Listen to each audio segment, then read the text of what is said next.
Hocam, gençler. İyidir. Bu büyük müdür? Büyüktür. Büyük olsun abi. Seneye de gelsin ha. Olur olur.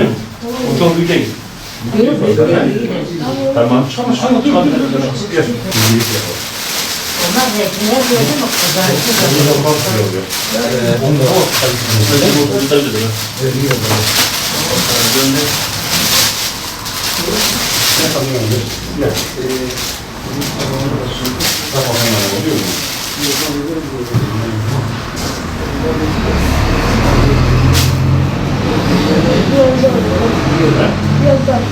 Gençler, başım rahat tutsun, sıcak tutsun.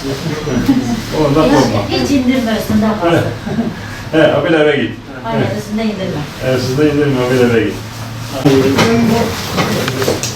İşte buraya pek yer geçirmiyor da pek. Ama ne oluyor? Yeriniz yok da yeriniz... Eğer o burada olmadıysa mı? Tamam. Ayakları sil. Sen git bu tarafa.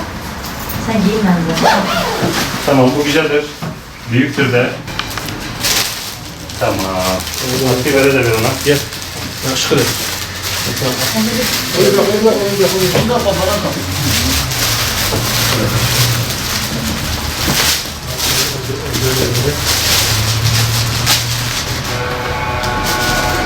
Oo, maşallah bu kalıdır ha.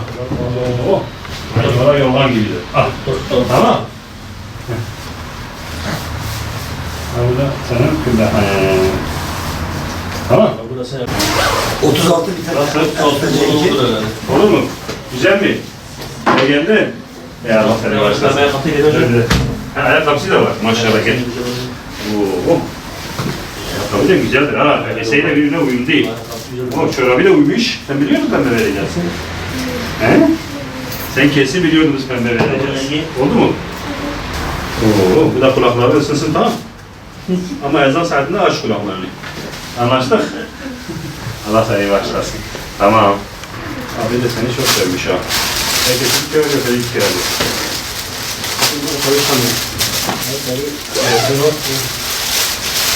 Ayakkabını götüreceğiz, sana oradan sonra götüreceğiz. Benim kızıma...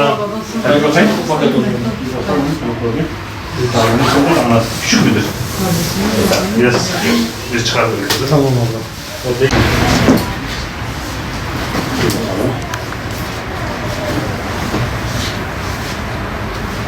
Bir bakalım kızım. Elini kaldır havaya bakayım. Biraz büyük, annen diyor büyük olsun. Abi kaç tane?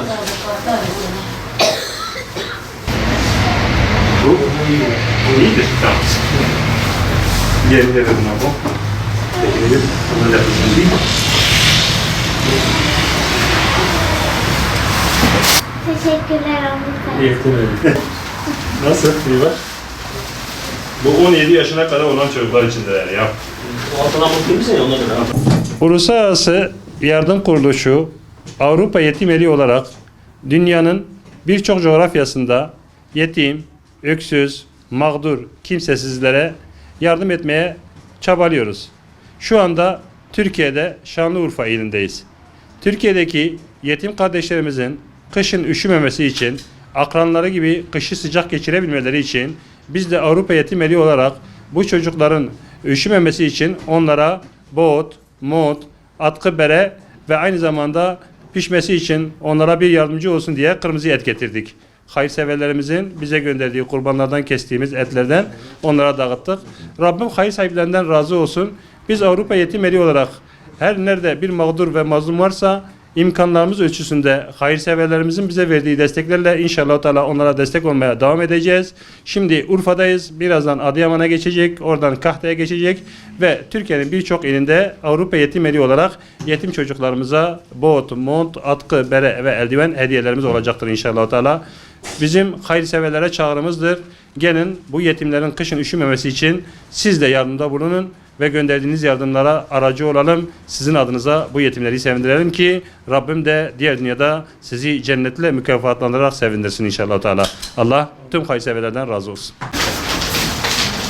Eyüp, al bunu. Amcaların kesiyor kurban etidir. Buna dua et.